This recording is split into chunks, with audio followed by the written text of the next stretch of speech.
Hey everybody, happy Wednesday.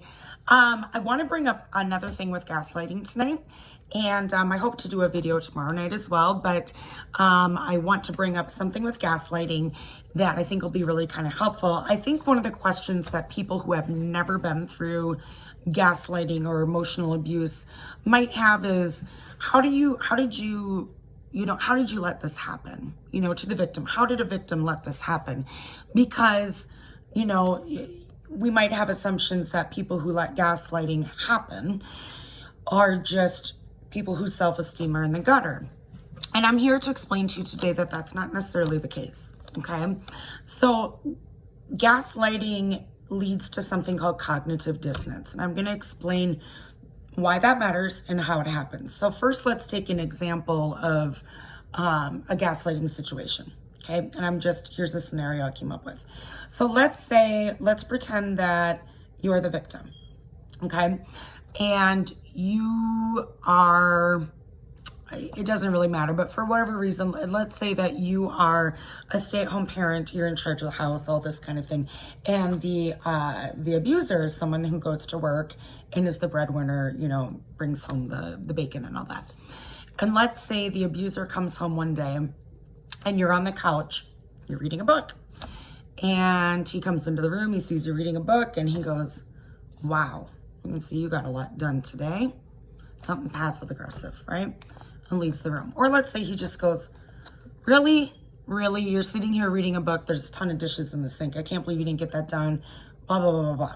He leaves the room.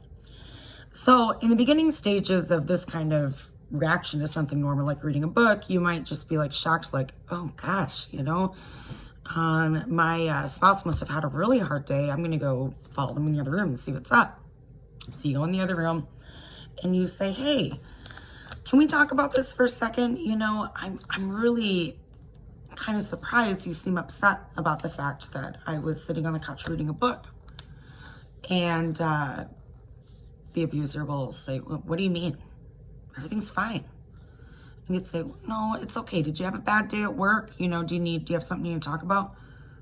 No, I'm just fine. And you're confused and you say, well, oh, okay. Well, I'm kind of confused because when you came in the room after you got home from work, you made a comment to me. You said, wow, see, you got a lot done today, or whatever it was that they said. And here's where the abuser starts to gaslight you. They'll say, I don't know why you always want to pick a fight. Can't we just, what's your deal? Did you have a bad day? And they turn it back on you, okay? In my marriage, my ex used to say, Car, not everything is a thing, all right? When I would confront him on something that he picked a bone with me about. And then when I tried to talk to him about it, he'd say, not everything is a thing. That's something I remember popped in my head today. Anyway, so what happens is there's no resolution. You're confused as hell. And on day one, yeah, you might chalk this up to just, bad day at work. Don't worry about it. I'll let it go. Of course you'll let it go, right? But on day 60, you might not. And I'm not saying this same situation is playing out day to day. I'm not saying your spouse comes home from work every day, you're on the couch reading a book, and he's like, what are you doing? That's not it. What I'm saying is there's going to be some sort of picking at you every single day, and that's just one example, okay? But as this is a hidden abuse tactic, and as it builds up over time, day after day, it starts to make the victim feel very confused, okay? So this is gaslighting. It gets to the point where really the victim can't trust their own thoughts that are going through their mind. They start to reach out to others. Very, very, very, very common. And they say, and as they're replaying the story to the person of, here's what happened when my husband or wife got home from work, here's what happened. The other person, it's very hard to explain to another person, outside party, what this is like and have them understand. The other person's going to go, it just sounds like it's in a bad mood, or maybe you did do something annoying. I don't know. It doesn't sound like anything big. I don't know why you're making such a big deal out of it. You know, and what happens when people don't understand what you're trying to communicate is that deepens the abuse in your mind, okay? And so this is where cognitive dissonance comes in. So this answers the question of how can you allow this to happen and feed into it? Okay, this is where that question gets answered.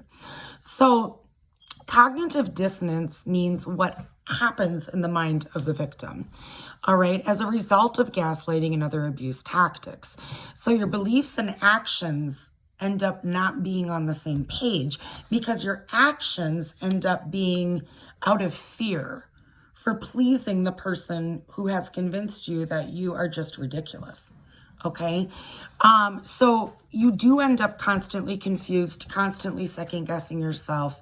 And again, when you reach out to someone else and they're like, well, it just sounds like, you know, this, and that, and they point out all the good qualities of your partner, it further deepens that cognitive dissonance. It's not these outside people's fault.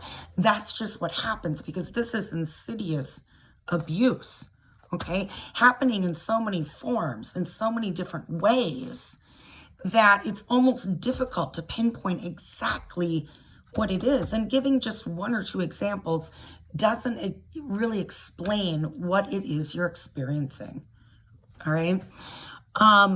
So basically, here's what happens in the end for the victim. The victim either, they rationalize, okay? They minimize it. They think either, number one, they tell themselves, well, it's not that bad. You know, I can live like this. I don't know what the hell's going on, but I can live like this.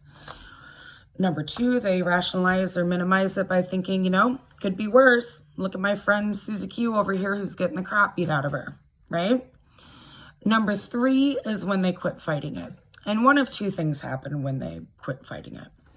They either give into it, and that can cause, you know, like I said, that in the earlier video, that can cause even a mental breakdown down the road, or they can become a shell of the person they were, suppressing emotions. It can take a lot of therapy and a lot of work to get yourself out of that. Or they quit fighting it by leaving. And in my next video, I hope to do tomorrow, I want to talk to you about what happens. I want to explain to you the cycle of abuse, of emotional abuse. And I want to explain to you what happens and how it continues after you get out of a relationship, because I think it's really important. And I know there's people in here who are going through it and need to kind of understand the cycle so that you can recognize it when it's happening. Because even after you leave this person, we're gonna talk about things like the decisions of, can you go no contact, can you not?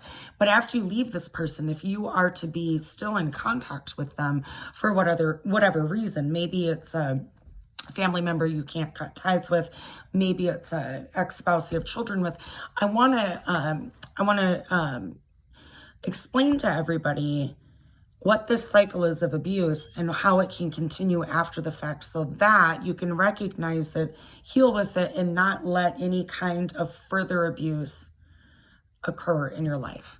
So I hope that's helpful with the definition of, or the difference between gaslighting and how, and cognitive dissonance, and how one leads to the other, because it can be very confusing to people on the outside who haven't been through it,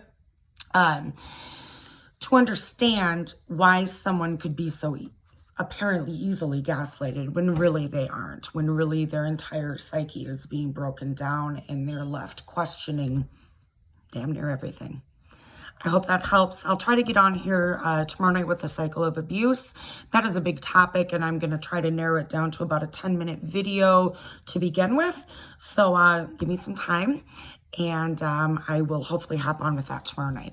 All right, guys, have a great rest of your evening. Bye.